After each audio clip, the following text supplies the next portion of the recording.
नहीं हो पा रहा है, कोई ना कोई बीच में आ जा रहा है। लेकिन काम तो पूरा करके ही जाना होगा ना श्याम। पैसा लिए तो करना ही पड़ेगा ना। तूने काम कर, अब की तू ट्राई कर। सुन, भीड़ को चीरते हुए जा और रमपुरिया से चीर दे साली को। जो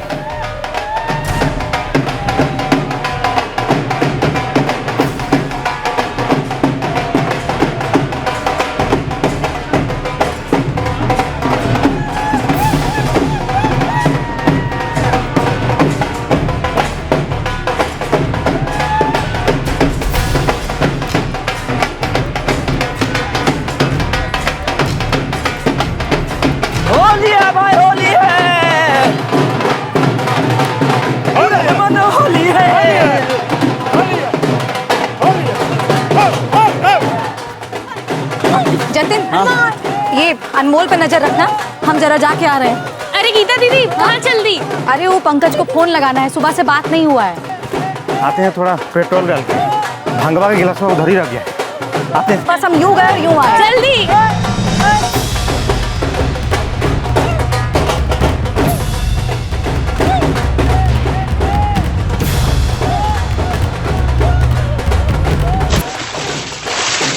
बुरा ना मानो भैया जी, होली है भाई, होली है।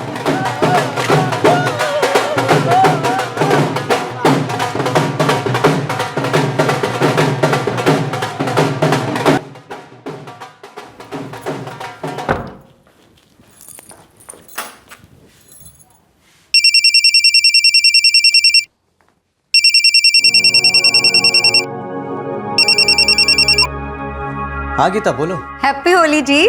तुमको भी हैप्पी होली। कहो सब ठीक ठाक? कहाँ कुछ ठीक ठाक है, आज ही का दिन मिला था ना आपको जाने के लिए। यार इस पे हमारा डिस्कशन हो चुका है। हाँ, मार्केटिंग हेड हैं, आपका कोई हॉलीडे वॉलीडे नहीं होता है, हॉलीडे के दिन भी नहीं। अरे अब बताए तो थे, अमरीकी पार्टी है, उसको ना हमारी होली से कोई मतलब है और ना ही फैमिली से। अच्छा अनमोल क्या कर रहा है? अरे वो तो पगला गया है, सुबह 10 बजे से खेल रहा है, हम बस अभी ऊपर आए हैं। वैसे जतिन और रमा है, अनमोल उन्हीं के साथ है। चलो खूब एंजॉय करो। क्या एंजॉय करेंगे आपके बिना। वैसे वाराणसी कब पहुंचे? वो कल रात ही पहुंच गए थे। अच्छा सुनिए ना, जल्दी जल्दी से घर वापस आ जाइए ना, हम सब आपको बहुत मिस कर रहे हैं। हाँ हाँ आते हैं। अच्छा अभी फोन रखते हैं, मीटिंग का टाइम हो गया है। ठीक है, बाय।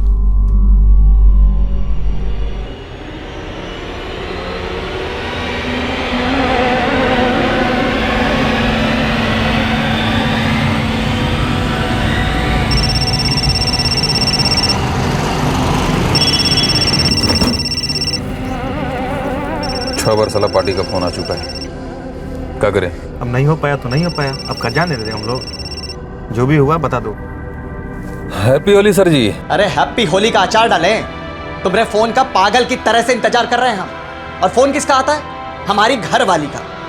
साला 1:30 बजने को यहाँ आया है और पूरी तरह से फेल कर गए हो तुम लोग। अरे सर जी, अब तकदीरें फेल कर गया तो इंसान क्या करे? हम तो फुल तैयारी के साथ गए थे, चेहरा पर रंग भी लगा लिए थे, लोगों के बीच में घुस भी गए थे। अब कई बार गीता जी पे फायर करने की कोशिश की, लेकिन कोई ना कोई सामने आ जा रहा था। अरे बहाने बनाना बंद करो। अरे साहब जी, बहाना नहीं बना रहे हम वही बता रहे जो हुआ है। हम तो स्टैंड बाई पे अपने साथ शरद को भी ले गए थे कि वो रमपुरिया से काम तमाम कर देगा।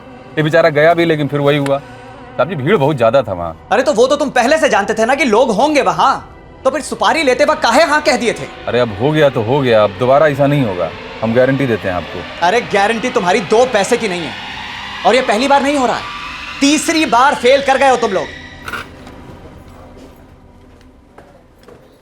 जतिन आओ बैठो, गुजिया खा लो, तुम्हारी मनपसंद अदरक और तुलसी वाली चाय भी बनाए हैं। अरे वाह वाह वाह वाह। ओ अनमोल रतन के बच्चे, रखो मारो मोबाइल और जाओ नहा वहा लो, थोड़ा इंसान बनो। हाँ, ये शैतान कहाँ इंसान बनेगा।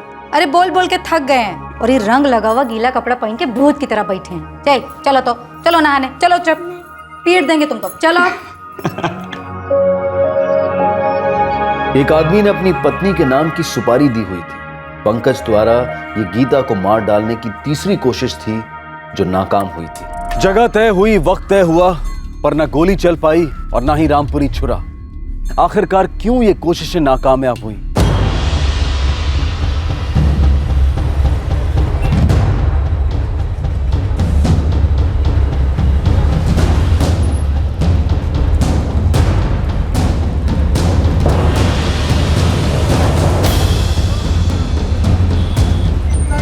शरद, जैसे ही हम गोली दागें फुल स्पीड के साथ गाड़ी भगाना, उल्टा साइड से। ठीक है भाई, तुम घोड़ा दबाओ।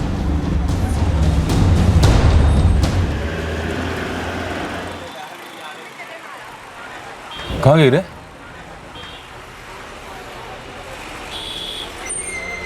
शरद, शरद रिवर्स ले, जल्दी ले।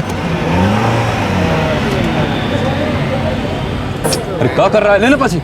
अरे कैसे ले? वो स्कूटर वाला साला गोंद लगा के लगता है जगह पे चिपक गया। क्या करें? ए भाई ये, अरे हटाओ ना यार, गाड़ी कहाँ से आ जाते ये? काहे अपना गला फाड़े हो भाई? आगे उतना जगह है, उधर से काहे नहीं जाते हो? भाई आगे नहीं जाना है, पीछे करना है गाड़ी।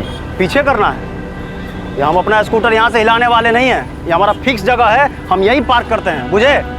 ऐसा भाई, इस साला लतखोर आदमी है। एक काम करो, यहीं से ठोक दो।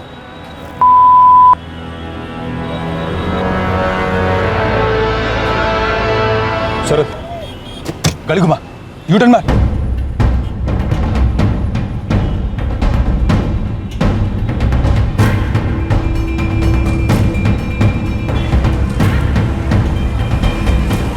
उड़ गई चिड़िया। पहली बार गीता को बाजार की भीड़ ने बचा लिया था। अब हत्यारों ने नई जगह चुन ली। यहाँ भीड़ नहीं होगी श्याम। स्कूल से अनमोल को लेने के बाद वो दोनों गली में अकेले होंगे। इस बार काम हो जाना चाहिए। इस बार तुम चूक नहीं सकते, लेकिन खबरदार, हमारे बेटे पर कोई आंच ना आने पाए। श्याम, हम क्या बोल रहे हैं? यहाँ पर फायर नहीं करो। बोरा गए होगा साले, एक बार खाली जा चुका है हम लोगों का। वार हुआ ही कहाँ है? हाँ, बात मानो हमारी। यहाँ फायर करोगे तो शोर होगा, और शोर होगा तो साला खतरा होगा। एक काम करते हैं ना, रामपुरिये से काम तमाम कर देते हैं। काम का काम हो जाएगा, और ना ही शोर और ना ही खतरा। क्या समझे? बात तो ठीक कह रहे हो तुम। ठीक है, ठीक बा।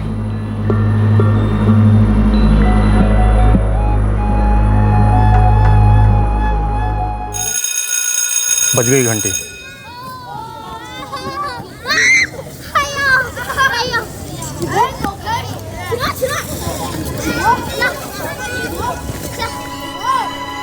गियर में डाल दे शरद।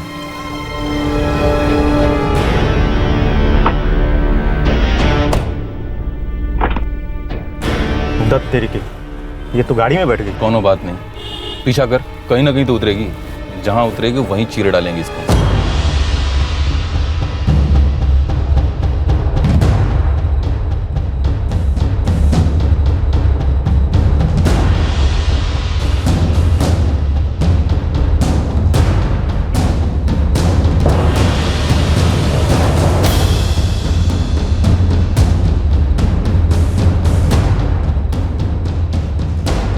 अरे ये कहाँ उतरेगी ये? कहाँ मालूम ससुरी कहाँ उतरेगी।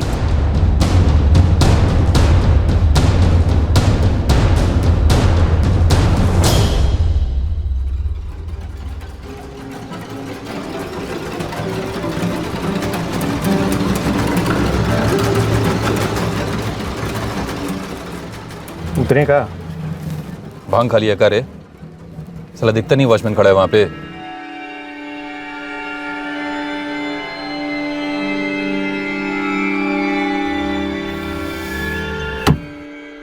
तकदीर फिर से गीता पर मेहरबान हुई, पर गीता को भनक तक नहीं थी कि कोई उसकी जान का प्यासा है और उसको निशाना बनाने के लिए उतावला होता जा रहा है। सर जी, पिछला दोनों बार जगह और समय आप ही ने बताया था, और ये तीसरा बार भी।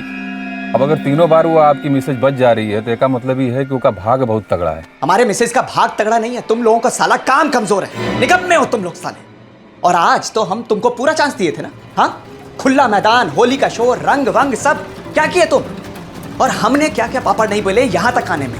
घर से निकले वो भी होली के एक दिन पहले। अरे ये क्या बात हुई पंकज? ये वाराणसी का प्लान कब बना लिया? अब जानते हैं ना कल होली है। अरे पता है, हमने बहुत कोशिश की बॉस से बात करने की, लेकिन उन्होंने स्पेशल रिक्वेस्ट कर दिया हमसे। अब काम तो सबसे पहले आता है ना। नए नए मार्केटिंग हेड बने हैं कंपनी के, और ये जो अमेरिकी पार्टी है ना, सबसे बड़ी क्लाइंट है हमारी कंपनी की। लेकिन छुट्टी के दिन कोई काम करता है? पूरा देश छुट्टी मनाता है। लेकिन कुछ लोग करते हैं, जैसे बॉर्डर पे सिपाही। अरे आप ऐसे ही समझ लो कि तुम्हारे पतिदेव वो बॉर्डर के सिपाही की तरह ही हैं। अपने फैमिली के फ्यूचर की रक्षा करने के लिए होली के दिन भी काम कर रहे हैं। गीता, अरे सोसाइटी का सारा लोग होगा, फिर तुम्हारा भाई जतिन और रमा भी तो आ रहे हैं। अनमोल बहुत एंजॉय करेगा। आपके बिना बहुत उदास रहेगा, मिस करेगा आपको। गीता, ये हमारी लाइफ की आखिरी होली थोड़ी ना है, अगले साल भी तो होली आएगी। तुम लोगों को इस काम का और कितना चांस चाहिए बे?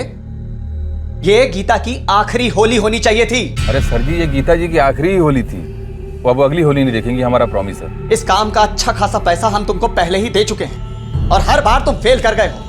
अब और एक दमड़ी नहीं मिलेगा तुम्हें, ये तुम सोच लो, और हमें तो फुल और फाइनल बता दो। ये चौथी और आखिरी बार होगा। तुमसे बन पाएगा या ये काम हम किसी और को सौंप दें? अरे सर जी, ताली एक हाथ से नहीं बजती है, और वही नियम जो है गेम बजाने का भी होता है। सर जी, हमेशा की तरह हम लोग तैयार रहेंगे, लेकिन इस बार आप ऐसी जगह चुनिएगा जहाँ तीसरा कोई ना हो। उसके बाद बता रहे हैं आपको, भाऊजी की 13वीं पे ही मिलेंगे आपसे।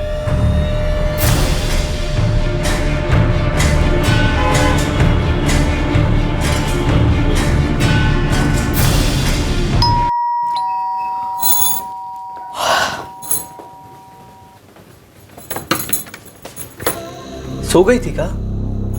नहीं, आपके आने की जाप जप रहे थे। गुस्सा है हम आपसे। अरे श्रीमती जी, हम आपका गुस्सा ठीक करने का प्रोग्राम बनाकर लौटे हैं। नहीं सुनना है हमें कुछ, और वैसे भी आप वाराणसी से थक कर आए हैं। लीजिए, जाइए नहा धोकर खाना खा लीजिए और आराम कर लीजिए। सुनो, हम क्या सोच रहे हैं कि इस वीकेंड पर ना नालंदा चलते हैं। सुबह सुबह जाएंगे, दिन भर पिकनिक मना के रात को लौट आएंगे। तुम्हारे भैया जतिन और रमा भाभी को भी ले लो, वो दोनों भी साथ में रहेंगे तो मज़ा डबल हो जाएगा हमें लगता है। क्या कहती हैं श्रीमती जी, कैसा रहेगा? क्या बात है, आज आप बहुत अच्छे मूड में लग रहे हैं। गीता, वो हमरा ना तुम्हारे साथ, क्या कहते हैं उसे, क्वालिटी टाइम, वो बिताने का मन कर रहा है। हमारे बीच में तो हर टाइम क्वालिटी टाइम है जी। बस एक ही बात का एहसास होता रहता है कि हम लोगों की लाइफ में टाइम कितना कम है, लेकिन जितना भी है बस प्यार से निकल जाए।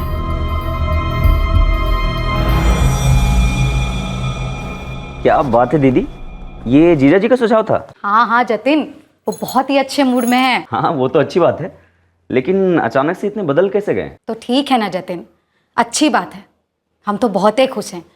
अच्छा, वैसे तुम लोग आ रहे हो ना नालंदा? हम एक बार बस रमा से पूछ लेते हैं, वैसे भी अगले सैटरडे हमारा ऑफ है। बढ़िया रहेगा, बहुत मजा आएगा।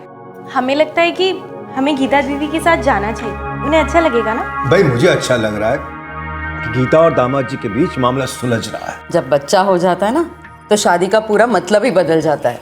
एक दिन के लिए, 3 दिन के लिए क्यों नहीं? 3 दिन क्यों? क्योंकि 3 1 से बड़ा होता है, 1 से भले 3। अच्छा, हम कार से जाएंगे? हाँ, कार से जाएंगे। हम कहाँ जाएंगे? अरे बाबा, जब शाम में पापा आएंगे ना, तब उन्हीं से पूछ लेना कि हम नालंदा में कहाँ कहाँ जाएंगे, क्या क्या करेंगे। ठीक है, सब उन्हीं की प्लानिंग है। अभी का प्लान ये है कि हम लोग पटना के बाहर जा रहे हैं। अब कहाँ मारना है, कैसे मारना है, ये हमें सोचने दो। तुम लोग बस उतना ही करो जितना तुम्हें करने के लिए कहा जाए। ठीक है सर जी। हाँ, इस बार खाली नहीं जाएगा, हम पूरा प्लानिंग करेंगे। प्लानिंग तुम नहीं, हम करेंगे श्याम।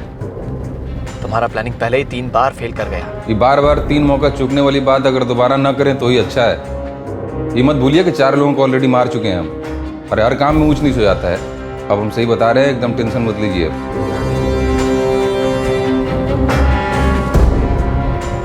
जिसके साथ 7 फेरे लिए थे, उसे मार डालने की 3 कोशिशें नाकामयाब होने के बाद पंकज अब चौथी कोशिश करने चला था। लेकिन इस रिश्ते का, इंसानियत का फेलियर कहां और क्यों हुआ था? 6 साल पहले अग्नि के सामने जिस पंकज ने गीता की रक्षा करने की कसम खाई थी, आज वो क्यों उसे जान से मार डालना चाह रहा था?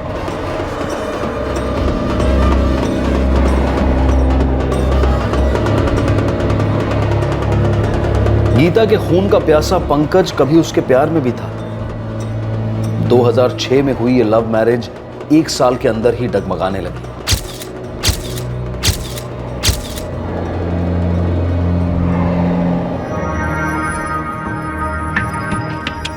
कंग्रेचुलेशंस, गीता प्रेग्नेंट है। अभी 1 महीना हुआ है, अब 8 महीने और इंतजार करना होगा। अरे ऐसे कैसे वही रहेगी तू?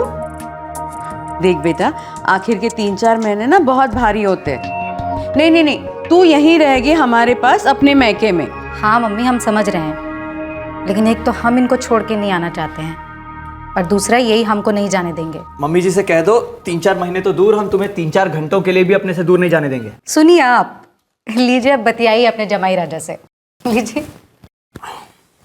प्रणाम मम्मी जी। प्रणाम बेटा। अरे मम्मी जी, आपका पहला नाती या नातिन आ रहा है तो हमारा भी तो पहला ही बच्चा है ना जी।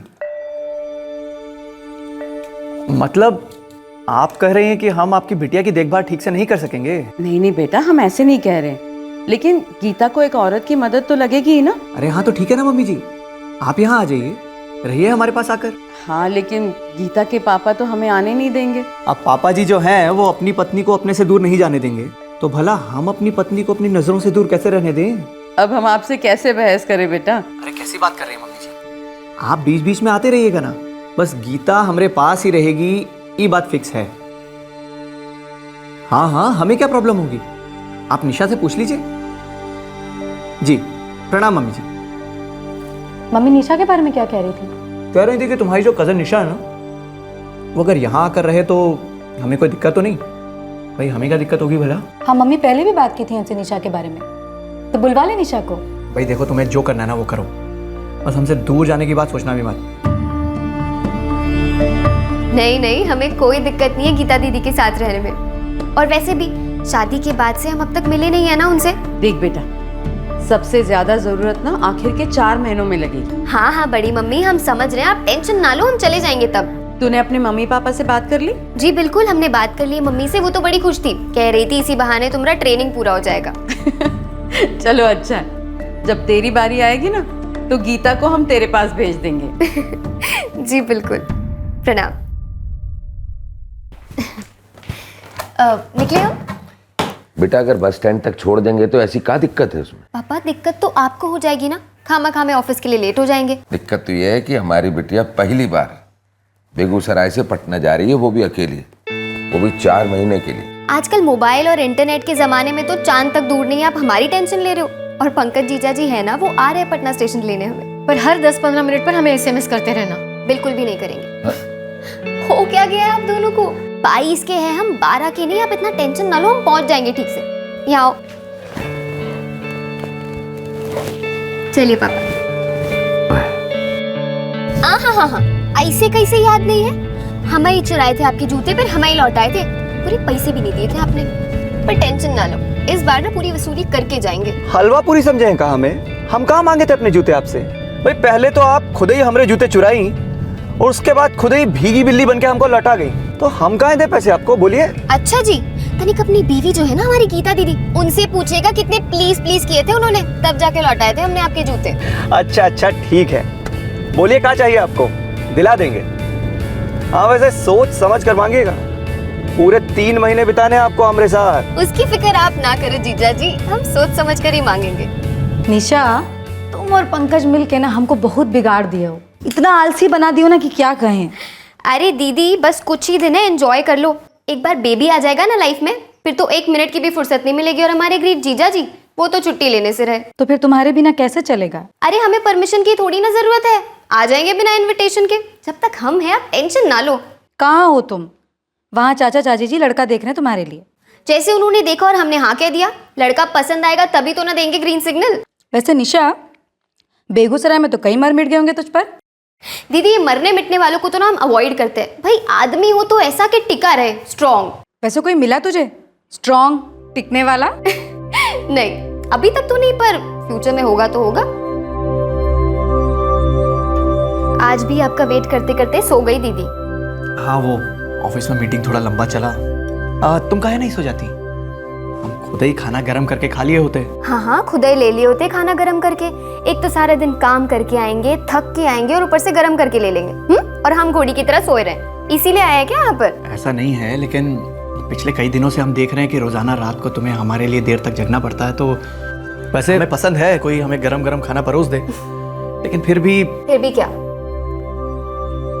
हम सोच रहे थे कहीं तुम बोर तो नहीं हो गई हो। हम सिर्फ तब बोर हो जाते हैं जब दीदी वो घंटों घंटों तक ना रोने धोने वाली सीरियल देखती है। सच बता रहे, 1 मिनट के लिए बर्दाश्त नहीं कर सकते हम। चलो ठीक है, कल लिए चलते हैं तुम्हें शॉपिंग, और वो जूतों की वसूली भी तो बाकी है ना तुम्हारी। अच्छा जी, आपको नहीं लगता आप कुछ ज्यादा ही शरीफ बन गए? देखिए शॉपिंग वॉपिंग के मामले को ना हम थोड़ा ज्यादा सीरियसली ले लेते हैं तो सोच लीजिएगा, लुट जाएंगे आप। अरे लूट लीजिए साली साहिबा, अगर आप हमें नहीं लूटेंगे तो भला कौन लूटेगा बताइए। अच्छा हाँ हाँ, जा शॉपिंग पे अपने जीजू के साथ, अच्छे से शॉपिंग कराना उनसे, खूब चुना लगाना उनको। पर दीदी आपको ऐसे अकेले छोड़ के कैसे जा सकते हैं हम? अरे भाई क्यों नहीं जा सकते, हम प्रेग्नेंट हैं, कोई पेशेंट नहीं है। और वैसे भी ना दिन भर तुमसे चबड़ चबड़ करके ना हम तो बोर हो गए हैं, और पता है तुम भी बोर हो गई होगी। भगाना चाहती हो ना हमें, सब समझते हैं। समझती रहो। वैसे हाँ, सुपर मॉल के बाहर ना एक बंसी कचौरी वाला बैठता है, उससे हमारे लिए एक मीठी और 2 तीखी कचौरी लेते आना।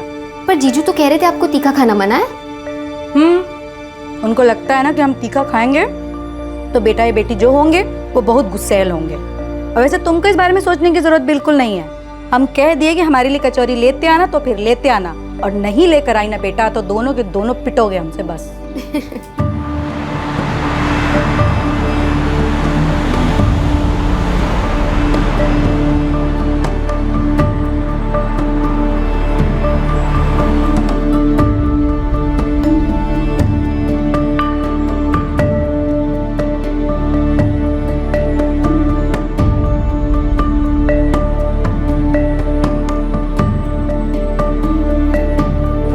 ऐसे चबा रही है, लगता है मानसर को भी चबा जाएगी। जल्दी कुछ करो। ओके।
गीता दीदी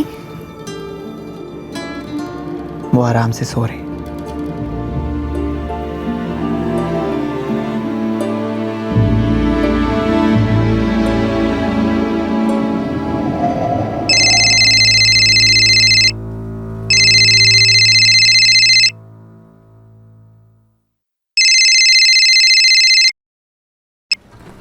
हाँ, हमने कहा ना हम जा रहे हैं निशा। 3 बार ऑलरेडी फेल हो चुके हैं, आपको पक्का लगता है ये सही तरीका है? तो और कौन सा सही तरीका है निशा, बताओ ना, और कौन सा सही तरीका है? ऐसा क्या करें कि हम गीता को छोड़कर तुमसे शादी कर सकें? निशा, इस बार फेल नहीं होंगे हम, देखना तुम, इस बार काम जरूर हो जाएगा। निशा, इतवार को वो लोग आ रहे हैं तुम्हें देखने। विकास को तो हम मिल ही चुके हैं।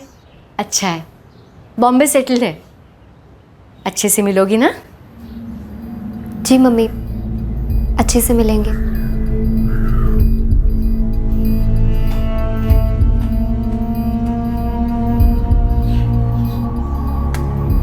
दरअसल गीता अपनी डिलीवरी के लिए हॉस्पिटल जाने से पहले ही ये भाप गई थी कि पंकज और निशा के बीच की नजदीकियां अवैध धागों में लिपटी थी, और ये धागे साफ साफ नजर आ रहे थे।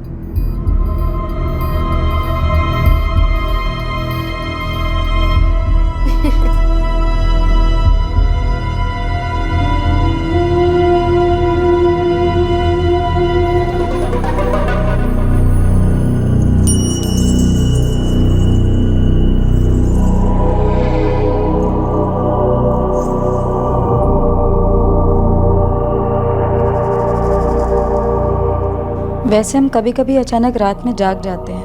क्यों? आजकल अपने छोटू की कराटे प्रैक्टिस शुरू हो गई है क्या? नहीं, इसलिए जाग जाते हैं क्योंकि हमें आपकी आवाज़ें सुनाई देती हैं, और जब आँख खोलते हैं तब आप कमरे में नहीं होते हैं। हाँ, वो पानी पीने के लिए जाता हूँ। आजकल प्यास बहुत लगती है ना, मौसम ही कुछ ऐसा है। मौसम भी कुछ ऐसा है, प्यास बहुत लगने लगी है आपको। अब कल से एक बोतल यहीं ला के रख लूँगा। वही ठीक रहेगा। खामखा निशा के कमरे में जाकर पानी पीने की ज़रूरत तो नहीं पड़ेगी आपको। आधा आधा एक एक घंटा पानी पीने का प्रोग्राम चलता रहता है। खामखा वहाँ निशा परेशान, और यहाँ हम कल ही निशा को यहाँ से चले जाने के लिए कह देंगे। क्यों? मतलब डिलीवरी बस अब होने ही वाली है ना? हमने मम्मी से कह दिया है। क्या क्या कह दिया मम्मी से? यही कि डिलीवरी के लिए यहाँ आ जाए। क्यों, आपको क्या लगा? वैसे हमें लगता है कि निशा अगर रुक जाती तो मदद हो जाती। किसकी मदद? हमारी या आपकी?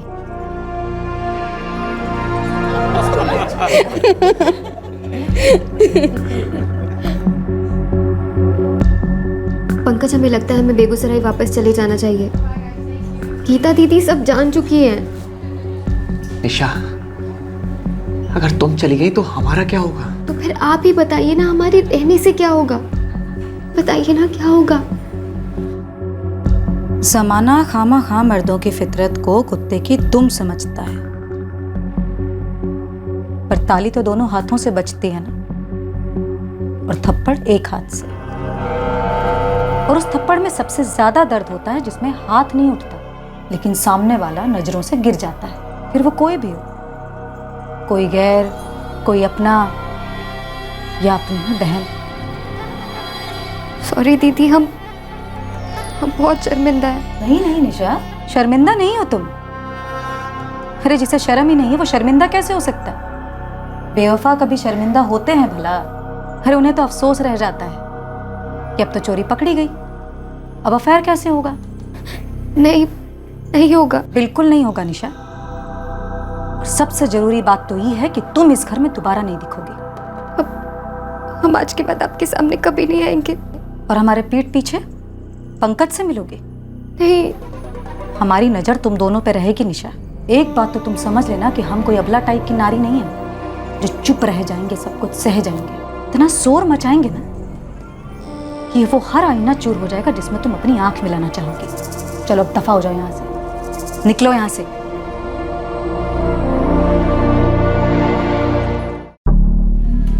हम तुम्हें नहीं छोड़ेंगे निशा, सवाल ही नहीं उठता। पंकज, हम भी आपके बिना नहीं रह सकते, लेकिन क्या करें हम? क्या होगा, कैसे होगा, कुछ समझ नहीं आता।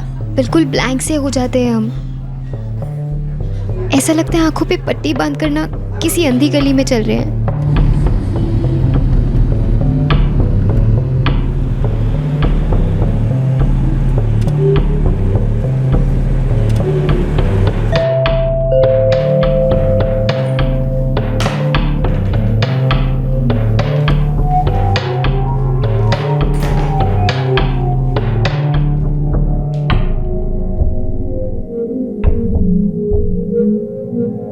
मम्मी, हम बड़े सराफत से समझाए थे उसको कि पंकज से दूर रहे, लेकिन वो तो मानो एकदम कब्जा ही कर ली है। और ये सब कुछ तो अब हमें बता रही है बेटा? अरे किस मुंह से बताते हैं आपको मम्मी? हमको लगा था कि हम समझा दिए हैं तो शर्म के मारे दोबारा ऐसी गंदी हरकत नहीं करेगी।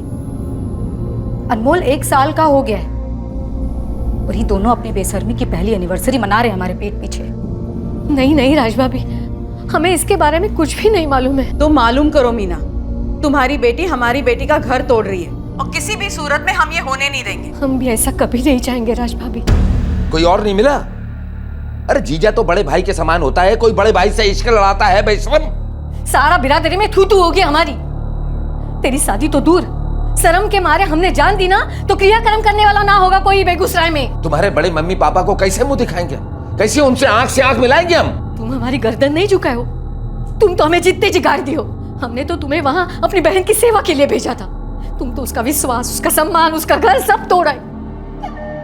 तो हम प्लान नहीं किए थे ना मम्मी, सेवा करने गए थे उनकी, पूरे दिल से की, लेकिन जो भी हुआ आपको नहीं मालूम कैसे उनसे प्यार हो गया और उनको हमसे।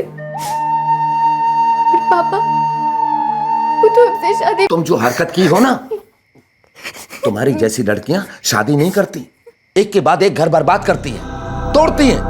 आज अपनी बहन का तोड़ी हो ना, कल किसी दूसरे का तोड़ोगी। हम तो सिर्फ प्यार किए, अभी हो गया। हमें नहीं पता कैसे कब, फिर अब हो गया है तो जा नहीं रहा है। अरे कैसे नहीं जा रहे? हाँ जाएगा। तुम जो पंकज के लिए महसूस कर रही हो ना, वो जाएगा, क्योंकि वो प्यार हो ही नहीं सकता। उस भूत को ना हम सब मिलकर अंदर से बाहर कर देंगे। सर की कसम खा, आज के बाद पंकज का मुंह कभी नहीं देखोगे। कसम।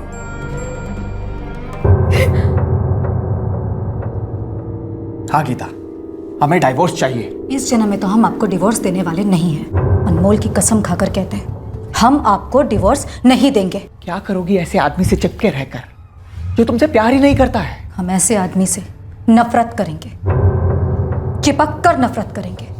जो आदमी हमारी प्रेगनेंसी की नाजुक घड़ी में हमारा साथ छोड़कर हमारी बहन के साथ सोए, ऐसे आदमी और ऐसी बहन को हम जिंदगी भर दर्द देंगे, लेकिन डिवोर्स हम देने से रहे।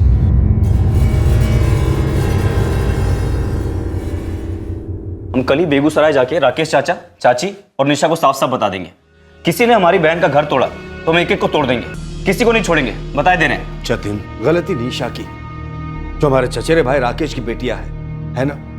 तो हम राकेश और उसकी पत्नी मीना से इतनी अपेक्षा कर सकते हैं कि निशा को पंकज से दूर रखे और कंट्रोल में रखे, बस। देखो जतिन, किसी से बदतमीजी से बात करने की कोई जरूरत नहीं है बेटा। हमने मीना से बात कर ली है। अम्मा, बात तो गीता दीदी ने भी की थी उस निशा से, लेकिन फिर भी वो बेशरम लड़की पंकज जीजा जी के साथ लगी रही। गलती हमारी है बेटा, जो हमने निशा को गीता की देखभाल करने के लिए भेज दिया।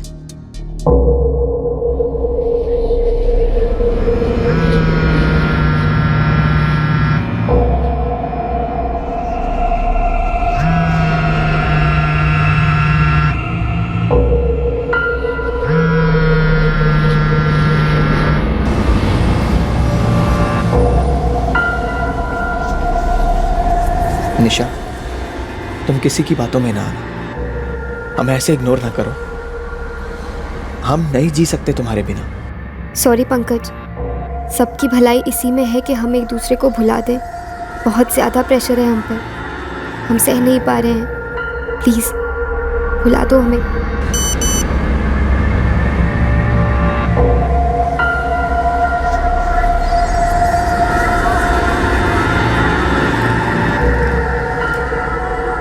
भुलाना तो हमसे ना हो पाएगा निशा, बस अब तुम तैयार हो जाओ। एक जिंदगी बर्बाद हो गई है और अब वो हमेशा के लिए दी एंड भी हो जाएगी। रेडी रहना।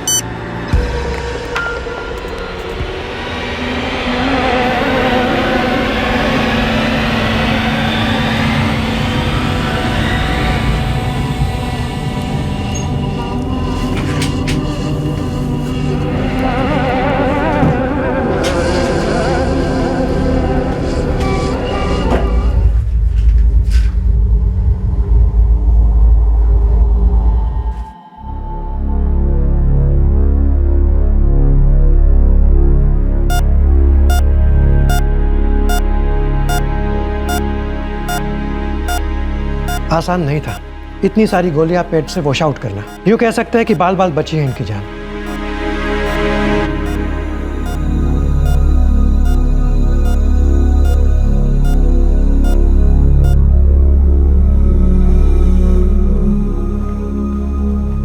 दीदी, अनमोल की चिंता मत करो और जीजा जी भी ठीक हो जाएंगे। और हमारा पंकज का रिश्ता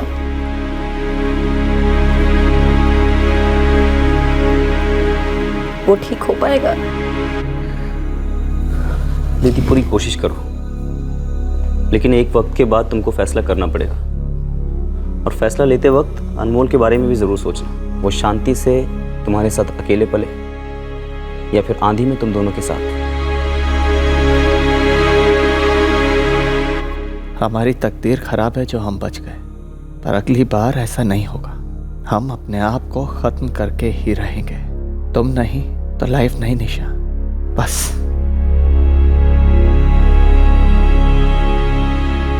पंकज के बिना हमारी जिंदगी का कोई मतलब नहीं है पापा। वो हमसे प्यार करते थे, लेकिन वो निशा तो मानो उन पर कोई जादू ही करती है, लेकिन हम वो जादू तोड़ के रहेंगे। हम पंकज को अपना वापस बना के रहेंगे पापा, फिर चाहे जो भी हो। पंकज, हम भी तुमको उतना ही प्यार करते हैं जितना कि तुम, पूरे दिल से। लेकिन हमें हमारा प्यार सिर्फ गीता से नहीं बल्कि सारी दुनिया से छुपाए रखना होगा। क्या तुम इसका ख्याल रख पाओगे?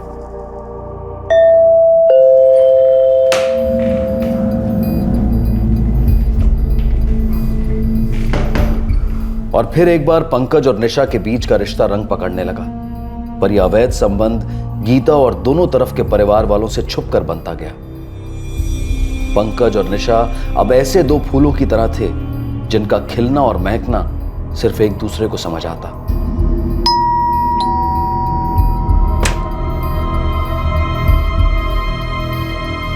पंकज गीता को यह समझाने में सफल रहा कि उसने निशा के साथ रिश्ता पूरी तरह तोड़ दिया है।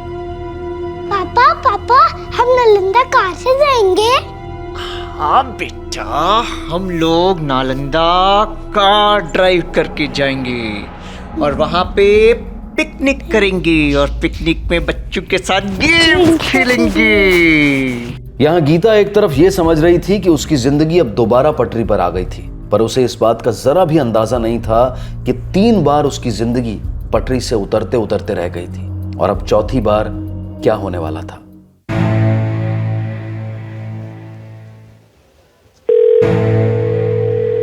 सर जी, इस बार फुल तैयारी है। हम तो 2 और लोगों को बुला लिए हैं साथ में। जब पंकज सिन्हा और उसकी फैमिली नालंदा से घूमकर पटना लौट रहे होंगे, उस वक्त कुछ अज्ञात लोग उन पर हमला करेंगे और उस हमले में गीता सिन्हा की मौत हो जाएगी, लेकिन बाकियों को कुछ नहीं होगा। कत्ल के इरादे से पंकज गीता को नालंदा ले गया। साथ थे उनका बेटा अनमोल, गीता का भाई जतिन और जतिन की पत्नी रमा। साजिश का पहला पड़ाव पार हो गया।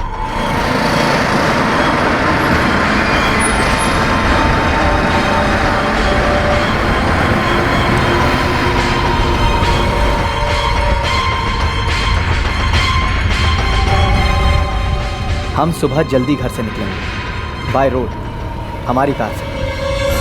नालंदा से लौटते हुए हम लोग पहले ये NH31 लेंगे और उसके बाद NH30, और इन दोनों के बीच में यहाँ कहीं ये बाईपास आता है। जानते ही बाईपास को, यहाँ हमारा बचपन निकला है, लेकिन ये बाईपास तो शाम के बाद बिल्कुल सुनसान हो जाता है। जानते हैं, इसलिए हम नालंदा से थोड़ा लेट निकलेंगे कि यहाँ पहुँचते हुए अंधेरा हो जाए। जीजा जी, ब्रेक चाहिए हो तो बोल दो, हम चला लेंगे। अरे नहीं जतिन बाबू, हम ठीक हैं। ऐसे पहुँचते पहुँचते 11 तो बज ही जाएंगे। अरे तो दिक्कत क्या है, जब पहुँचना पहुँच जाएंगे। वैसे आपको कोई जल्दी है क्या? अरे नहीं, काहे की जल्दी है। अरे लेकिन हमें तो जल्दी है ना जी।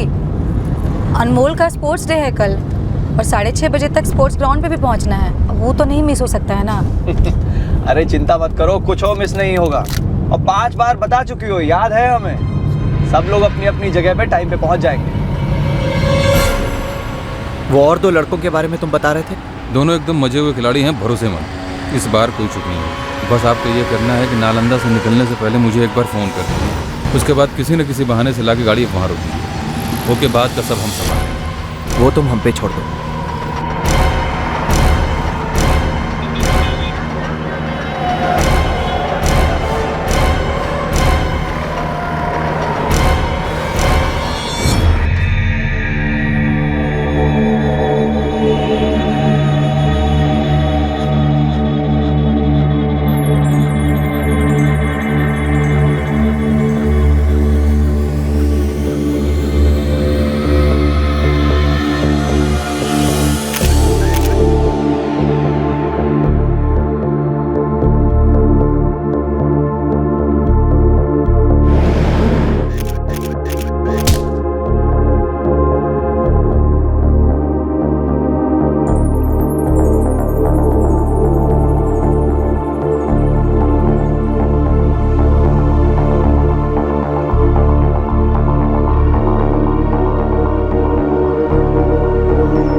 सच कहते हैं गीता दीदी, बड़ा सुकून मिलता है जब ऐसे आपको और जीजा जी को एक साथ देखते हैं। 4 साल पहले तो कितना डर गए थे हम लोग।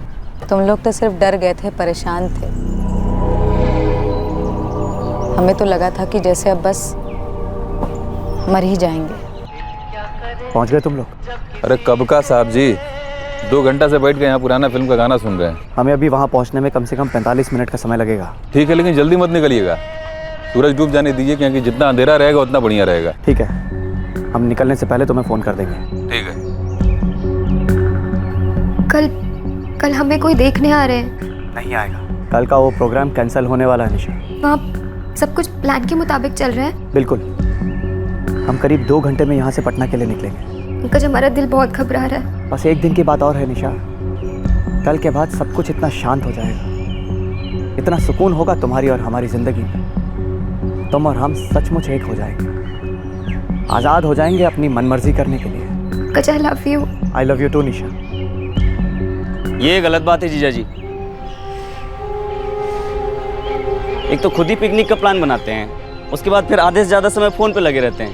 अरे नहीं साले साहब, दरअसल हमारी कंपनी का एक अमेरिकी क्लाइंट है, तो जब भी उसे कोई काम होता है तो हमारा जूनियर स्टाफ हमें ही फ़ोन लगाता है, तो इसलिए उन्हें डायरेक्ट करना पड़ता है। अच्छा चलिए, अब चलने का समय हो गया है, अभी निकलेंगे तो रात को 10 बजे तक पहुँचेंगे। अरे इतना भी क्या जल्दी है साले साहब, थोड़ी देर और एंजॉय करते हैं ना, आराम से चलेंगे। पक्का है समय? अरे बहुत समय है, आइए चलिए। चलो, रेडी स्टेडी गो।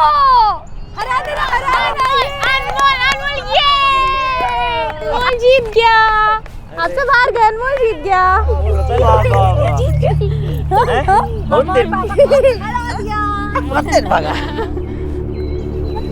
ये लो भाई, गर्मा गर्म चाय। हमको भी खिला दो थोड़ा सा। ये लीजिए आपके लिए पराठा। अरे वाह, अरे वाह, क्या बात है जीजा जी, या तो फोन पे लगे रहते हैं, बार बार घड़ी देखते हैं, माजरा क्या है? अरे साले साहब ऐसा कुछ नहीं है, बस देख रहे थे बजा कितना है, अब टाइम का ख्याल तो रखना ही पड़ता है ना। हाँ जी, हमें भी लगता है ना कि नाश्ता करते हैं ना, हम लोगों को चल देना चाहिए। 6 बज चुके हैं ऑलरेडी। खाइए सब लोग आराम से, उसके बाद निकलते हैं 15-20 मिनट में।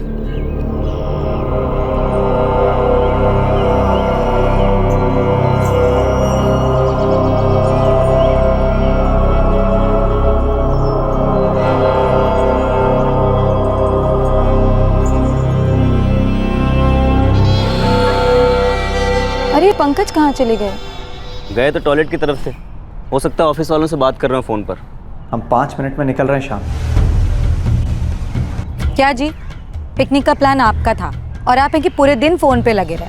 अरे ऐसा कुछ भी नहीं है, और वैसे सब लोगों ने एंजॉय तो किया ना, है ना बेटा? पापा हम वापस से आएंगे, बहुत मजा आया। आएंगे ना मम्मा?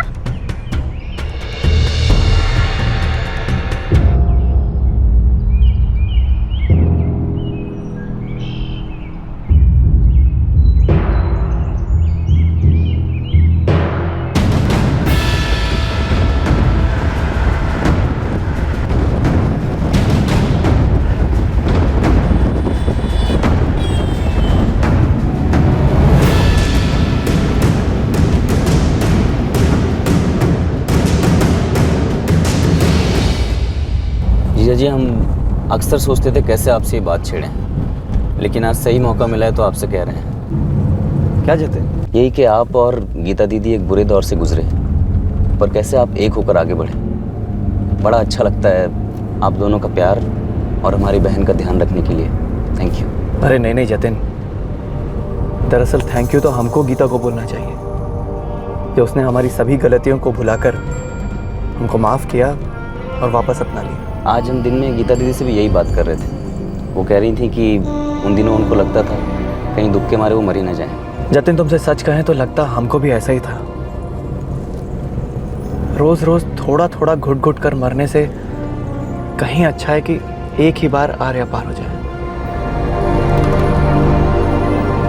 एक हैप्पी फैमिली का ढोंग रचा जाता है ताकि इस ढोंग की चादर को उस भयंकर जुर्म पर ओढ़ा जा सके जो अब अगले मोड़ पर होने जा रहा था।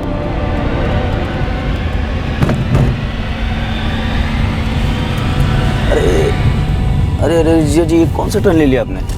मोड़ लो गलत टर्न है ये। अरे नहीं जतिन, घबराओ मत, ये एक नए बाईपास को निकलता है। हम कम से कम 1 घंटा पर जल्दी पहुंचेंगे। नया बाईपास? हाँ। ये कब बना? आप श्योर हो ना? अरे 100%। हमारा एक दोस्त पटना नालंदा हर दूसरे दिन आता जाता रहता है, उसी ने बताया। अच्छा चलिए।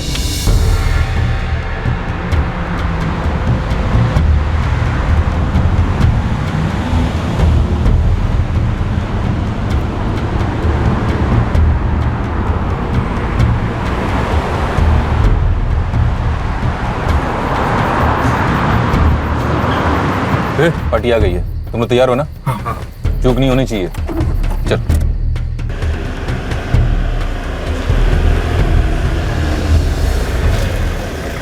अरे जीजा जी, ये रास्ता तो बंद है। अरे ये क्या हो गया यार? हमारे दोस्त ने तो कहा था कि ये रास्ता सीधा पटना को कनेक्ट करता है। हुई होगी कोई प्रॉब्लम आगे।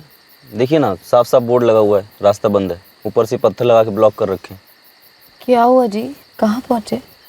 कुछ नहीं दीदी, शायद खराब रास्ते पर आ गए। वो बाईपास लिया, अभी ये रोड ब्लॉक है यहाँ। कोई नहीं, हम लोग एक काम करते हैं, वापस NH31 पकड़ लेंगे।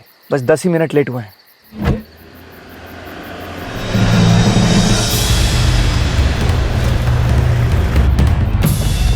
अरे ओ भाई, आगे रास्ता बंद है, पीछे लो। पंकज भैया बताएंगे भी कि क्या चाहते हैं आप लोग? हम बात कर रहे हैं। देखो भैया, तुम्हें पैसे चाहिए ना? है? सारे पैसे ले लो, है? लेडीज के जेवर भी ले लो तुम, लेकिन हमें छोड़ दो। देखो हमारे साथ छोटा बच्चा भी है। देखिए भाई साहब, आपको ना कोई गलतफहमी हुई है। हम लोग तो रास्ता भटक के यहाँ आ गए थे। हाँ। आप शायद किसी और का इंतजार कर रहे थे। जहाँ आपका यमराज इंतजार कर रहे थे साहब जी, यम को भोग नहीं चढ़ाएंगे। सारे पैसे दे तो रहा हूँ भाई। तेरा पैसा कहाँ भागा जा रहा है रे? वो तो हम लेवे करेंगे, लेकिन वो कहा है कि थोड़ा मस्ती का मूड है हमारा। भैया हमें जाने दीजिए, हम हाथ जोड़ते हैं आपके सामने, हमें जाने दीजिए। भैया जितना पैसा चाहिए आप ले लीजिए, हमें जाने दीजिए। चल साड़ी खोल। नहीं। कहा नहीं? चल खोल। आपके हाथ जोड़ते। 2 गोलियां सीधे सीने पर, दोनों हार्ट में अटक गई, हार्ट के चिथड़े उड़ गए।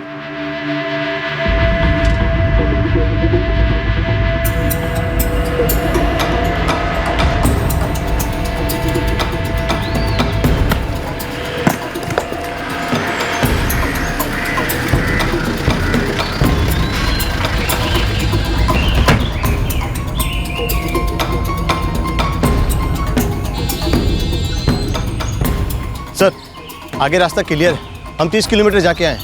वो डाकू लोग झूठ मूठ का रास्ता बंद किए। किसी ने कुछ देखा है, सुना? सर, एक चाय का दुकान मिला है, उसके मालिक से बात हुआ, कह रहा था ट्रैफिक कम रहता है इस रास्ते पे, आगे कहीं कुछ बंद नहीं है। वो कुछ देखा सुना भी नहीं। गाड़ी याद है आपको? नहीं सर, काफ़ी अंधेरा था और हम सब इतना डर गए थे सर। उनमें से किसी का चेहरा याद है आपको? नहीं सर, सबका पूरा चेहरा ढका हुआ था। वो गाड़ी पहले से आपका पीछा करी थी क्या? नहीं, लगता नहीं है सर। हम लोग पहले यहाँ आए, देखा रास्ता ब्लॉक था, और रिवर्स लेने लगे तो पीछे से आके घुसा दिया। सर लगता है घात लगाकर बैठे थे कि कब कोई पार्टी आए इस तरफ, ये लोग आए और फंस गए। पंकज सिन्हा और उसकी फैमिली शॉर्टकट लेने के लिए रास्ता लिया होगा, वो फंस गए। इस नए हाईवे पर यह पहली घटना होगी सर, इसलिए रास्ता चुना होगा। राजन, अपने खबरियों से कहो कि इस इलाके में जितने भी गैंग हैं सबकी रिपोर्ट भेजे। क्या लोग थे ना? जी सर, गीता सिन्हा के भाई जतिन लाल ने यही कहा था कि 4 लोग थे। और सर पंकज सिन्हा से अभी तक बात नहीं हो पाई, और ना ही जतिन की पत्नी रमा से, और ना ही बच्चे से। मीडिया में खबर फैलने से पहले हमें इस केस को सॉल्व करना होगा। इस केस को टॉप प्रायोरिटी में रखो। सर। पंकज और रमा के स्टेटमेंट्स जतिन से पूरी तरह मैच कर गए। ऐसा लग रहा था कि ये वाकई में एक डाकुओं का अटैक था जिसमें गीता की हत्या हो गई थी। इस भयंकर नौटंकी का पहला अंक कामयाब हो गया था। नालंदा और पटना के एक खबरी को एक्टिवेट किया गया। सैकड़ों हिस्ट्री शीटर से भी पूछताछ हुई, पर पुलिस के हाथ एक भी ऐसा सुराग नहीं आ रहा था जो इस केस को कोई दिशा दे सके। गीता के माता पिता और भाई जतिन इस बात को लेकर बौखलाए हुए थे कि यह तकदीर का कैसा खेल था। एक पिकनिक एक खुशनुमा फैमिली में इतना दर्द और गम कैसे और क्यों ले आया। नौटंकी के दूसरे अंक के दूसरे पड़ाव में भी पंकज अपना किरदार बखूबी निभा रहा था। वो अपने बच्चे का दहशत भरा दर्द बखूबी संभाल रहा था, वो दर्द जो उसी ने बच्चे को दिया था। इस नौटंकी की कठपुतलियों को भी उनकी मजदूरी अदा की गई। इस ड्रामे के लीड कैरेक्टर्स के सामने अब रास्ता साफ हो चुका था। बस थोड़े दिन और उनको अपनी दर्द भरी एक्टिंग का प्रदर्शन देना था। उसके बाद उनके हिसाब से हैप्पी एंडिंग होने जा रही थी। इस केस में हत्या की प्लानिंग और मोडस ऑपरेंडी टॉप की रही और इसी वजह से पुलिस के हाथ एक भी सुराग नहीं लग रहा था। तो क्या ये एक परफेक्ट मर्डर का रेयरेस्ट ऑफ रेयर उदाहरण बनने जा रहा था, या फिर इस खूंखार नाटक का एक और अंक अभी बाकी था? सर हम जतिन लाल बोल रहे हैं, गीता सिन्हा के भाई। 2 हफ्ता हो गया सर, कुछ पता नहीं चला, कोई पकड़ा नहीं गया। जतिन, हम जी जान से लगे हुए हैं। जैसे ही कोई ब्रेक थ्रू मिलता है हम आपको इन्फॉर्म कर देंगे। ठीक है सर। राजन, बाईपास रोड पर जो मर्डर हुआ था उसकी क्या रिपोर्ट है? सर सच कहे तो अभी तक ब्लैंक है। हिस्ट्री शीटर्स ने एक भी ऐसी गैंग का नाम नहीं बताया जो उस वक्त वहां पर हुए होंगे। बहुत से डाकू देखे हमने इतने सालों में। ये डाकू की प्रथा हमसे भी पुरानी है, मगर ये डाकू। सर आपको लगता है कि वो डाकू नहीं थे? राजन, डाकू क्या करते हैं? डाकू बंदूक की नोक पर लोगों को लूटते हैं। पैसा, जेवर, कीमती चीजें जो भी उनके पास हो उसको लूट लेते हैं। लेकिन ये डाकू, इन डाकुओं ने लूटने से पहले 2 औरतों को रेप करने की सोची, और जब उसमें से एक मारी गई तो एक भी पैसा लूटे बिना, एक भी दमड़ी लिए बिना वहां से फरार हो। सर हो सकता है वो गीता सिन्हा की मौत के बाद डर गए हों। यही तो सोचने वाली बात है राजन। वो डाकू थे, उन लोगों के हाथों में बंदूकें थी, गाड़ी रोकने की हिम्मत थी। 2 औरतों को रेप करने के इरादे से जंगल में ले गए और उसमें से एक को गोली मार दी। ये सब करते हुए डर नहीं लगा उन्हें? सर हो सकता है गोली फायर होने के बाद डर गए हों। प्लान नहीं था, हो गया और उसके बाद भाग खड़े हुए। हो सकता है कोई नया गैंग हो। कितना इंतजार करवाएंगे विकास को? जवाब काहे नहीं दे रहे उसे? क्योंकि हमारे पास जवाब है ही नहीं मम्मी। पूरा कंफ्यूजन भरा पड़ा है दिमाग में। आप एक काम कीजिए, उसे कह दीजिए कि हमारा इंतजार ना करें। अरे 28 की हो गई हो, दुनिया देख चुकी हो, अब काहे का कंफ्यूजन? मम्मी, एक तो ना आप हर बारी हमारी उम्र को बीच में न लाया करो, और दूसरी बात, ये शादी का फैसला है, कोई स्कूटर वूटर खरीदने की बात नहीं है। बाकी तो हम देख चुके हैं कि गलत जोड़ियों का क्या नतीजा होता है।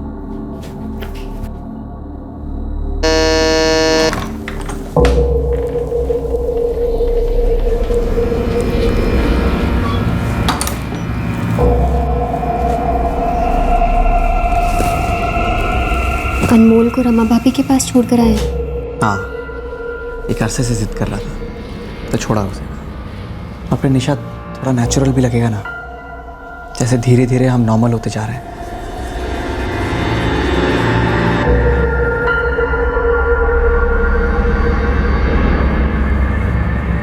क्या हुआ निशा, कोई टेंशन है क्या? लड़के एक के बाद एक करके रिजेक्ट किए जा रहे हैं। तो अच्छा ही है ना? कुछ अच्छा नहीं है पंकज। निशा ऐसा क्यों कर रही हो? हमें एक और बड़ा टेंशन खाता रहता है रात भर। वो क्या? एक अजीब सा डर लगा रहता है। आज से 6 महीने बाद, 1 साल बाद, कभी ना कभी तो आप बात करेंगे ना पापा से, हमारा हाथ मांगेंगे उनसे, या फिर हम ही बता देंगे कि पंकज जी से शादी करनी है हमें। तो इसमें डरने की कौन सी बात है? नहीं है? आपको नहीं लगता जतिन भैया को शक हो जाएगा कि इतने टाइम से इन दोनों का अफेयर चल ही रहा था? फिर 2 और 2 मिलाएंगे, कहेंगे कि गीता दीदी को डाकुओं ने नहीं बल्कि इन दोनों ने मारा है, और फिर हम दोनों फांसी लटकेंगे। नहीं निशा, नहीं, कोई फांसी नहीं लटकेगा, ऐसा कुछ नहीं होगा, सुना? और हमें तो लगता है कि ये जो कुछ भी हुआ है ना, तकदीर से एकदम सही हुआ है।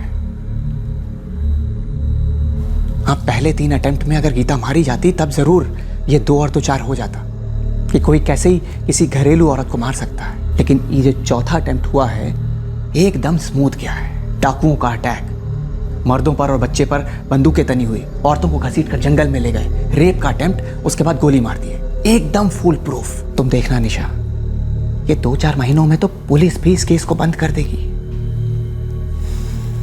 क्या आप कभी गीता दीदी के बारे में सोचते हैं? हाँ निशा, एक बात तो आती है दिमाग में बीच बीच में कि वो बेवकूफ औरत हमें डाइवोर्स काहे नहीं देती। कितने आराम से कट जाती सब लोगों की जिंदगी। चाहती तो खुद रख लेती अनमोल को पूरा, या हम रख लेते, या फिर जॉइंट कस्टडी, और पैसों का भी कोई प्रॉब्लम नहीं होने देते हम उसे, लेकिन हमें छोड़ देती, आजाद कर देती अपनी कैद से। सर हम लोग नालंदा से करीब 6:30 बजे के आसपास निकले थे और 7 बजे तक अच्छा खासा अंधेरा हो गया था, मतलब पूरी तरीके से रात हो गई थी। और 7:45 के आसपास हम लोग उस मनहूस बाईपास की तरफ मुड़े सर।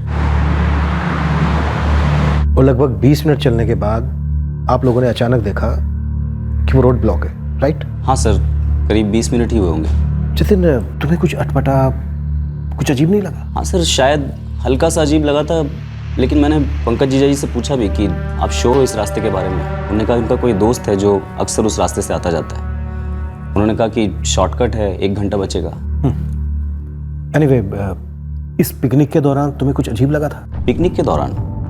मतलब मैं समझा नहीं, आप पूछना क्या चाहते हैं? देखो जतिन, जैसा तुम जानते ही हो, इस केस में अभी तक कुछ ब्रेक थ्रू हमें हासिल नहीं हुआ है, और एक बात को लेकर हम बहुत परेशान हैं। कौन सी बात सर?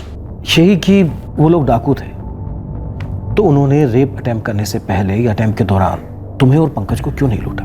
उन्होंने सीधे तुम्हारी बहन गीता को गोली मारी। वहां पे तो कोई भीड़ भी इकट्ठा नहीं हुई थी, कुछ ऐसा था नहीं, लोग बचाने तो आए नहीं थे, तो फिर वो बिना पैसे लिए वहां से भाग क्यों खड़े हुए?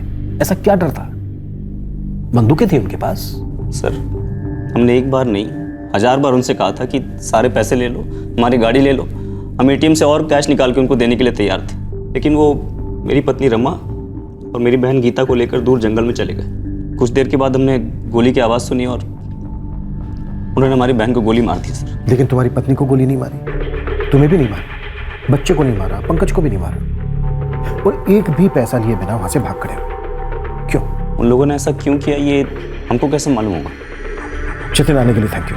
Thank you sir.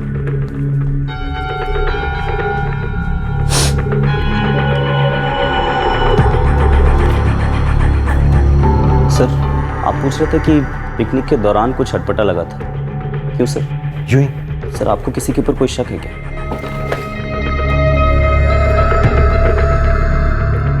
किसी पर शक करने जैसा कोई कारण है क्या?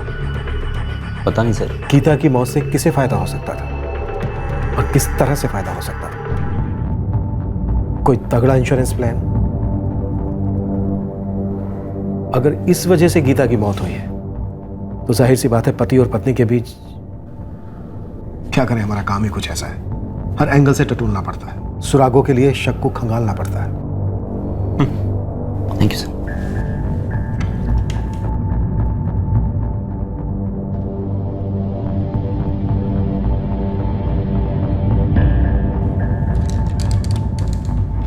सर ये पटना से नालंदा एक दिन की पिकनिक का आइडिया दरअसल हमारे जीजा जी पंकज का था, और सबसे ज़्यादा जोश में भी वही थे।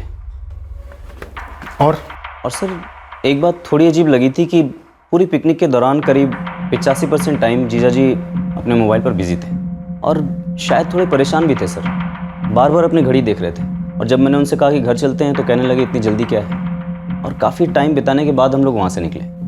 जतिन, एक सीधा सवाल, क्या तुम्हें लगता है तुम्हारे जीजा पंकज सिन्हा ने जानबूझकर NH-31 छोड़कर गाड़ी बाईपास की तरफ मोड़ी थी? हाँ सर, गाड़ी मोड़ी तो थी, लेकिन हमने उस बाईपास के बारे में उससे पहले कभी नहीं सुना था। लेकिन उस वक्त हमको ऐसा कुछ अजीब सा नहीं लगा सर। एक ख्याली सवाल, हाइपोथेटिकल, अगर हम ये मान के चलें कि तुम्हारे जीजा पंकज सिन्हा ने साजिश करके तुम्हारी बहन गीता सिन्हा का कत्ल करवाया, तो इससे तुम्हारे जीजा को क्या फायदा हो सकता है? सर अगर ऐसा कुछ कराना होता तो 4 साल पहले कराते, 4 साल बाद क्यों? 4 साल पहले? जतिन, ऐसा क्या हुआ था 4 साल पहले? सर 4 साल पहले पंकज को डिवोर्स चाहिए था हमारी बहन से। 4 साल पहले डिवोर्स? अभी बच्चा है 5 साल का, यानी कि जब बच्चा 1 साल का था तब पंकज को गीता से डिवोर्स चाहिए था, राइट? जी सर। कोई लड़की इन्वॉल्व थी? हमारी चचेरी बहन निशा, जो डिलीवरी के वक्त गीता दीदी की मदद के लिए उनके घर पर रह रही थी, और ये पंकज उससे शादीवादी के पागलपन में फंस गया था। जतिन, ये जो निशा है इसे भी पागलपन हुआ था? जी सर, बल्कि पंकज ने एक बार सुसाइड अटेम्प्ट भी किया था, लेकिन सर वो बात वहीं पर ख़त्म हो गई। ये अफेयर का वायरस है जतिन, इतनी आसानी से नहीं जाता, सालों तक पीछा करता है।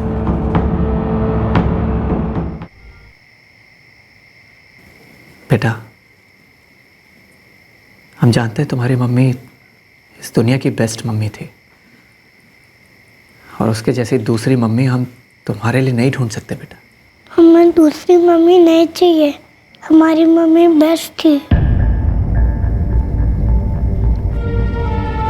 विकास के माँ बाप ने सामने से मना कर दिया। इससे अच्छा लड़का निशा को कभी नहीं मिलता।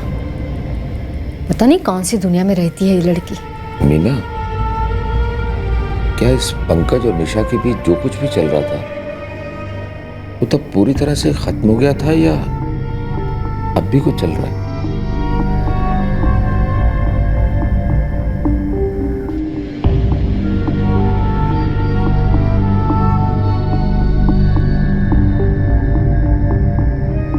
पंकज इतना गिर सकते हैं क्या? पता नहीं अम्मा, लेकिन जब हम उस दिन के बारे में सोचते हैं तो एक एक बात जुड़ती है, एक एक बात कोई साजिश मालूम होती है। पहले से प्लान मतलब आपका अपनी पत्नी गीता, बेटा अनमोल, साला जतिन और उसकी पत्नी रमा के साथ पिकनिक पर जाने का प्लान पहले से प्लान था? जी बिल्कुल। पटना से नालंदा 2 फैमिलीज अगर जाएंगी तो प्लानिंग नहीं होगी क्या? सुना है आप ऑफिस के काम में बहुत बिजी रहते हैं, और अगर आप ऑफिस में ना भी हो तो आपका काम नॉन स्टॉप चलता रहता है। इंस्पेक्टर साहब, हम हमारी कंपनी के मार्केटिंग हेड हैं, काम का कोई टाइमिंग नहीं होता। अच्छा, मार्केटिंग हेड साहब, कत्ल के दिन, हमारा मतलब है कि प्लान्ड पिकनिक के दिन भी आप भयंकर बिजी थे। आपके ऑफिस से आपको लगातार एक के बाद एक कॉल्स आ रहे थे। देखिए, उस दिन हुआ जो कुछ भी हुआ उसको लेकर सबके स्टेटमेंट है हमारे पास, और सबने एक ही बात पर जोर दिया है कि उस दिन आप पिकनिक पर होते हुए भी पिकनिक में नहीं थे। जी, वो हम बिजी थे उस दिन, अपने जूनियर्स को फ़ोन पर ही डायरेक्ट कर रहे थे।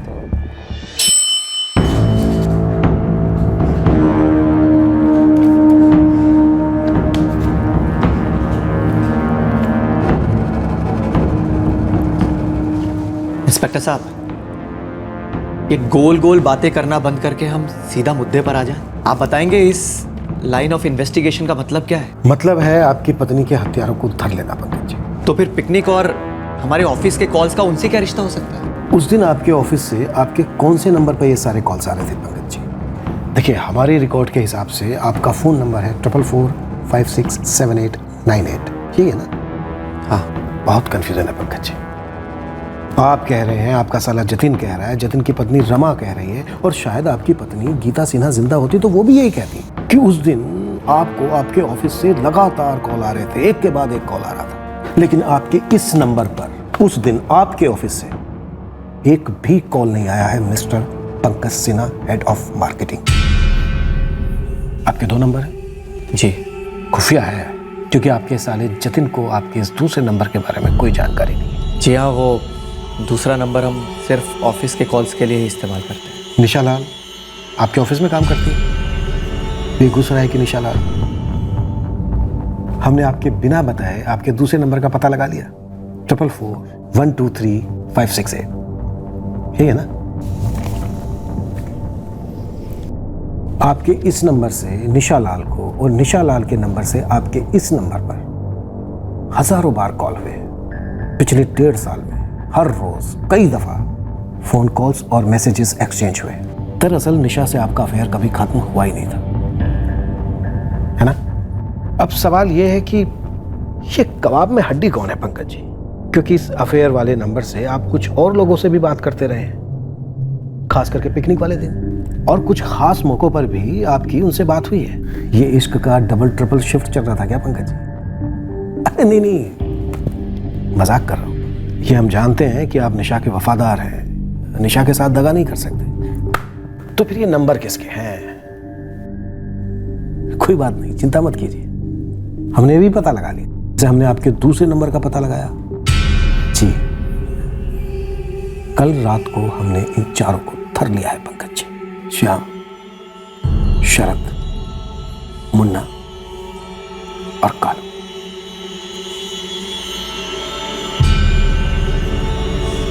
हाँ, हमें उन चारों की थोड़ी मरम्मत करनी पड़ी, तब जाके उन्होंने वो खोला।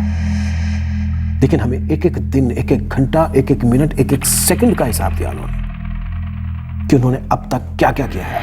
श्याम ने हमें सारी बात डिटेल्स में बताई पंकज जी, कि कैसे उसके 3 बार खाली गए और चौथी बार में वो आपकी पत्नी को मार पाया, और कैसे आपने अपनी पत्नी की सुपारी के लिए 4 लाख रुपए दिए 30 मार्च को अपनी खुद की पत्नी, अपने बेटे अनमोल की मां गीता की हत्या के लिए। बेगूसराय पुलिस आपकी माशुका को बस किसी भी क्षण हिरासत में लेने ही वाली है।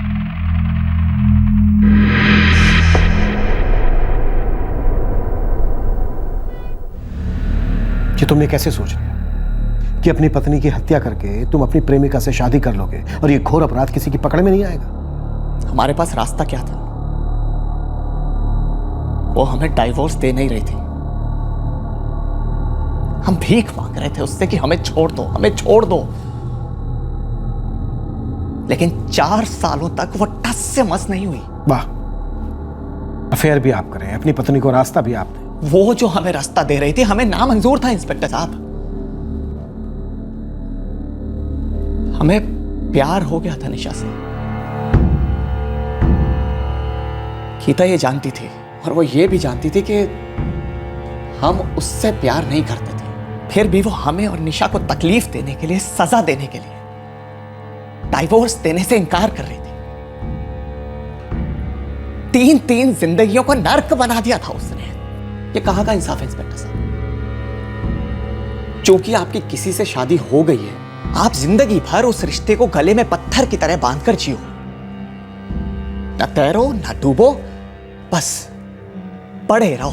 तो इस बंधन से मुक्ति पाने के लिए तुमने गीता को ही मुक्ति दे दी? हाँ, हमने मरवाया इंस्पेक्टर साहब गीता को। किराए के हत्यारों को पैसे देकर मरवाया। हमने खून करवाया अपनी पत्नी गीता को। लेकिन ऐसा हमने क्यों किया इंस्पेक्टर साहब? क्यों? क्योंकि वो 4 साल तक हर रोज पल पल हमें मार रही थी, और निशा को भी। गीता और उसके घर वाले ये मानते थे कि चुप हो जाने से, किसी को धमका देने भर से सब कुछ अपने आप पहले जैसा हो जाता है। अरे कैसे हो जाता है सब कुछ अपने आप पहले जैसा? ये कोई अनसुना तो है नहीं कि किसी आदमी का औरत का अफेयर हुआ, उसे अपनी गलती का एहसास हुआ और वो सुधरा ना हो। अरे नहीं सुधरना बुधरना है इंस्पेक्टर साहब। पूरी दुनिया हम दोनों के बीच में मानो एक मैरिज काउंसलर जैसी हो गई थी, जबकि हमें इस रिश्ते को सुधारने में रत्ती भर भी इंटरेस्ट नहीं था, क्योंकि हमारी तरफ से रिश्ता था ही नहीं। हमारे दिल में सिर्फ और सिर्फ निशा थी। हाँ, हमें एक गलती को सुधारना था, और वो गलती थी हमारी गीता के साथ शादी। हमारी जिंदगी की सबसे बड़ी गलती। सरासर गलत। तुम्हारी जिंदगी की सबसे बड़ी गलती यह है कि तुमने अपने अंदर के स्वार्थ और कठोरता के राक्षस को कभी पहचाना ही नहीं। अरे सुधरना तो दूर की बात, तुम्हें हत्या जैसा कठोर जुर्म इतना सहज और सरल लगने लगा जैसे वो रोजमर्रा की बात। वो हमें छोड़ नहीं रही थी इंस्पेक्टर साहब। तो क्या उसकी हत्या करके तुम उससे छूट गए? तुम 2 रिश्तों की कैद से निकलकर कानून की कैद में आ गए हो पंकज। और जरा अपने बच्चे के भविष्य के बारे में सोचो। अगर तुमने अपने मासूम बच्चे के भविष्य के बारे में सोचा होता ना, तो इस तरह अपनी जिंदगी को सुधारने की कभी नहीं सोचते। राजन, इनका स्टेटमेंट लेकर इन्हें कस्टडी में ले लो।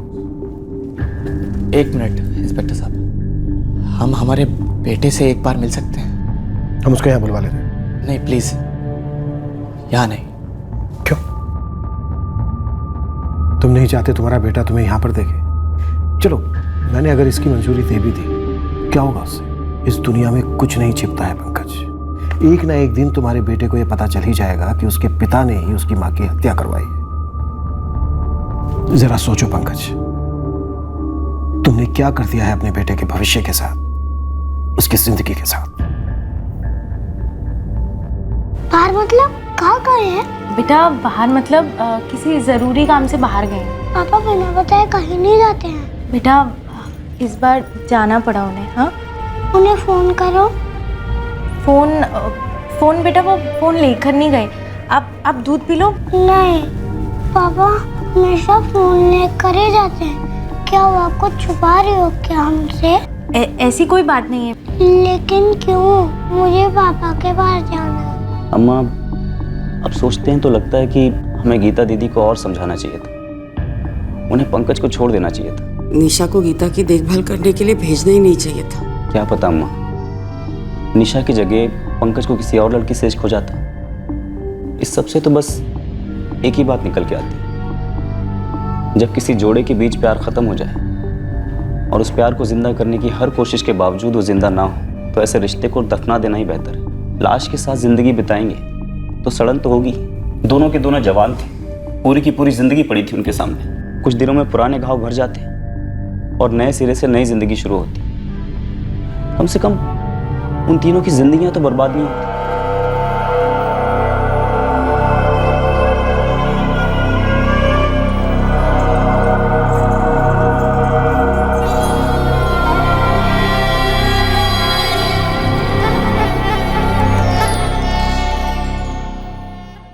दरअसल चौथा अटेम्प्ट भी नाकामयाब रहा।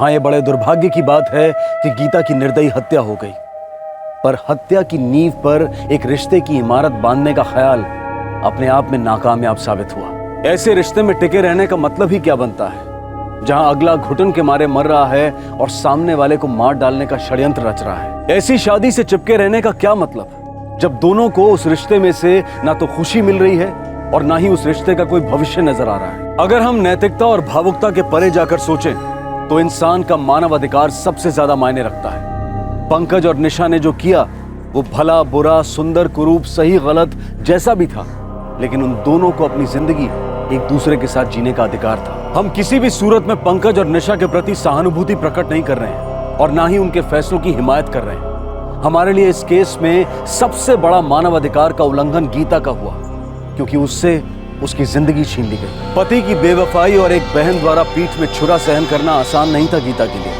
लेकिन अगर ध्यान से देखें तो इस केस में एक बात बहुत ही मजबूती से उभर कर सामने आती है, और वो ये है कि गीता को हिम्मत करके अपनी जिंदगी पर गिरे इस भावनाओं के कहर को पहचान लेना चाहिए था। उसके सामने उसकी अपने बच्चे की जिंदगी थी, लेकिन एक टूटी शादी को, एक झूठ को जीने का क्या मतलब था। बुरा इस बात का भी लगता है कि 3 नाकामयाब मर्डर अटेम्प्ट्स के दौरान काश एक बार तो गीता को इशारा मिलता, हिंट मिलती कि कोई उसके खून का प्यासा हो चुका है, तो शायद बात यहां तक ना आ पहुंचती। पंकज, निशा और चारों अपराधियों को आईपीसी की धारा 302 के तहत हत्या के लिए और धारा 120B के तहत क्रिमिनल कॉन्स्पिरेसी के लिए बुक किया गया है। मुकदमा शुरू हुआ और कुछ साल पहले पटना हाई कोर्ट ने पंकज, निशा और चारों किराए के हत्यारों को उम्र कैद की सजा सुनाई। अब मैं अनूप सोनी आपसे विदा लेता हूं। फिर मुलाकात होगी क्राइम पेट्रोल सतर्क में शुक्रवार रात 10:30 बजे। तब तक सुरक्षित रहें और देखते रहें क्राइम पेट्रोल सतर्क। सबक एक को सीख हम सबको। जय। इस तरह के और भी एपिसोड देखने के लिए हमारे चैनल को सब्सक्राइब करें और बेल आइकन दबाना ना भूलें।